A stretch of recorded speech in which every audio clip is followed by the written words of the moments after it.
the most obvious question, Bob, would be whether you think you owe whatever it is that your achievements, at least in part, if not altogether, to these studios.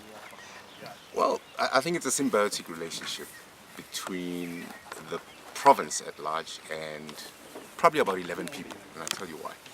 From Lawrence Dube all the way to Tim Modise, the late Sekale Mokgotsi, myself, Zandile Nzalo, Ben Bigobe, Glenn Lewis.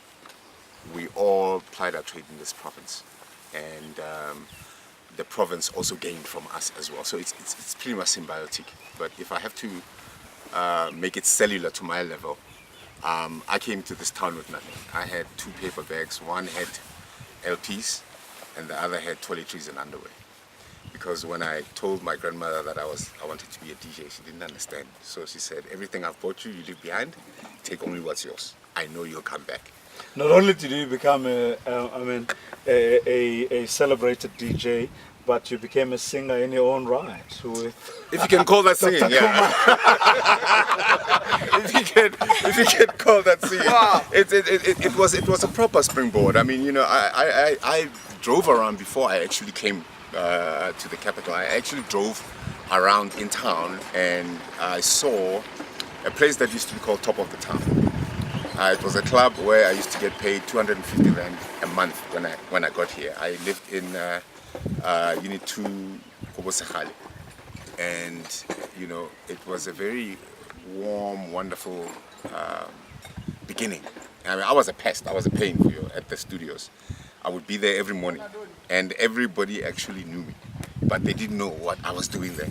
So came the opportunity. I was not lucky. It was really God's intervention that something happened and someone said, but there's a guy here who's always auditioning. He never leaves the building. Try him. That's how I got in. You know, it was not through my genius or my thinking. I happened to be at the right place at the right time, and I became the first black radio presenter to go straight to a drive show without a training slot. But what was particularly interesting about that era was, I remember when quotas were introduced. Yes. At the SABC, and you were one of the prime examples. People saying, how does a Bob Mabena play a Brenda Fassie? Yeah. You know, but not only did you do that, you know, but you went on to become singers yourselves. Yeah. And because there was so much demand, yeah, you know, for black music in particular. We didn't follow that through. I was having a conversation with someone last night saying, you know, to increase quotas is not enough. You could play 100% local music. It doesn't necessarily translate into sales, because that's why you're in the business, to make money. Sell more records and make money. What the Department of Arts and Culture needs to do is to inculcate the culture that existed back then. You see, back then there was places like the Yard, you know, the Market Theatre. There was activity. Black people were coming out and having a good time. Now we've all gone to the high walls, so we're not consuming the arts in its natural environment. We're downloading, you know, we're not experiencing the texture of music. So to increase quotas, yeah, it'll make a dent, but if people actually went to venues and experienced the arts, it would make a heck of a lot of difference. But the infrastructure in our towns does not lend itself to that. I mean, you go to the streets of Paris, you know, cafes are on the streets, there's bus cars. When was the last time you saw a bus car in this country? I mean, Slick Angel and MXO were discovered as buskers in Rosebank, you know, and that was back then when busking was a little bit there. But if the infrastructure allowed it, and also the Department of Arts and Culture actually spend the money where they're supposed to, and create venues for artists to ply their trade, it would be absolutely fantastic. But whatever Charles Ndabeni, who champions tourism in this part of our country, has to say, fact of the matter is that these wonderful studios are remotely placed. Well, you know, if you look at Silicon Valley, for instance, well, let's take it to Vegas. Las Vegas was a desert. There was, until a gangster decided to set up a casino. It was displaced, it was remote. The more there's activity in a town, the better. Now, had the previous premiers of, and I'm going to say something controversial here. If the, today, what is the date today? Today is the Whatever it is, 22nd of there's April. a guy who is Right now, there's a guy apparently who's on being his blamed. way out. Right, there's a guy who's being blamed, but you gotta trace it back to what happened originally in this. Vuyo, Brenda Fassie, Mark Alex, all those artists of that era. Every other weekend they were here at the Bob TV Flats. We used to host them. All the artists, if they didn't come to the Bob Flats, they were not artists. So that tells you that there was something that was happening here that just died down. This is not you being, I'm not name dropping. Okay. we were fans. I mean, it was before I even went on radio, and I couldn't believe that how I'm from Gauteng. I don't see these guys. You know what I mean? It was fantastic. So it can still happen. It can still happen. It happened before. But what needs to happen? Well, to start with, there needs to be Charles's company needs to grow fast, really, really fast. Because the more the company grows, the more its ethos and objectives are met.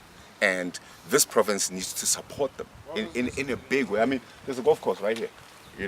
It's you could do so much in this province as a holiday destination. I was exposed to a B&B that I never knew existed, that I stayed in, and apparently Madiba used to stay in that B&B. It's fantastic. I mean, the room, there's a jacuzzi in there.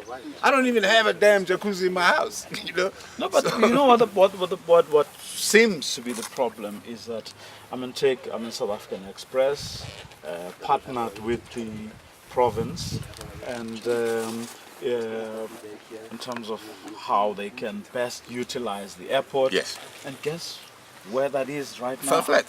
A lot of corruption into it, and it's now, a subject of investigation. Who runs this province? That's the problem. And I'm not going to say anything further than that, but the very same people who are running the province now, I mean, my heart breaks. This is my third time since leaving in 1992 that I come to Mahikeng. And every time I come here, I don't want to come back because my heart bleeds at what I see. I mean, at a small level, potholes. I mean, this place never used to have potholes. This place never used to have crime. In fact, someone was saying to me yesterday, during an interview, there's more potholes in Mahikeng than there are people. Yeah. It was never, ever, ever like this. Was the cleanest town, crime-free. You could sleep with your doors, and I'm not saying this, Jay. It's true. We slept with doors open. There was no theft, and the best thing, and I'm sure a lot of people will applaud to this.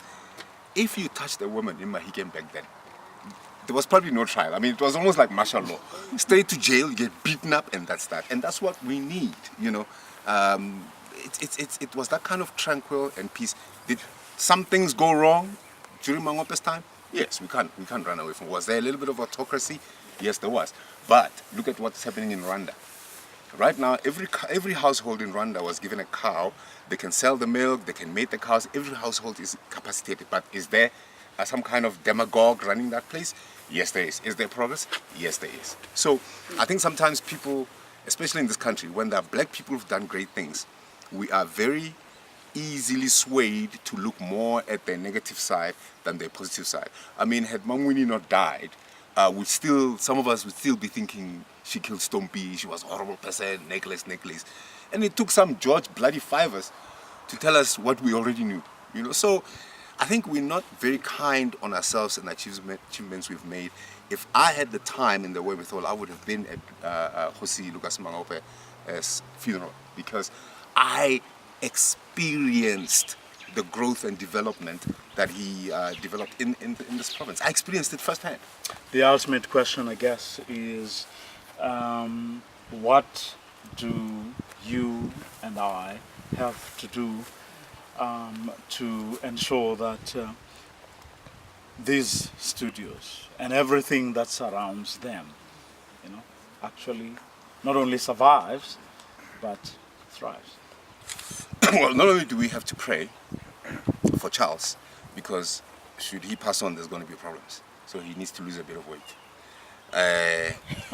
We don't need to just pray for him, but we need to support him. The prayer part comes in that there's not enough time for him to have developed someone to take over. you know, should he reach his demise, as we all will.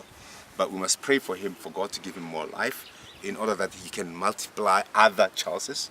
And in the meantime, I hope this video plays in many places, and I hope this video But from goes to our all these respective places. little corners, what does a Bob, a Vuyo, do? I just tweeted right now 3 interesting facts about Mafeking that I'm sure the people that I've tagged did not know.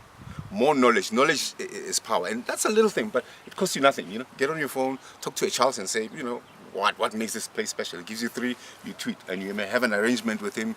Every day, send me 3, by the way. Yeah, Charles, every day send me 3. The hashtag is going to be hashtag Mahikeng 2018, and then we'll tweet 3 facts every day. And that's in a small way, in a cellular way, that we can start.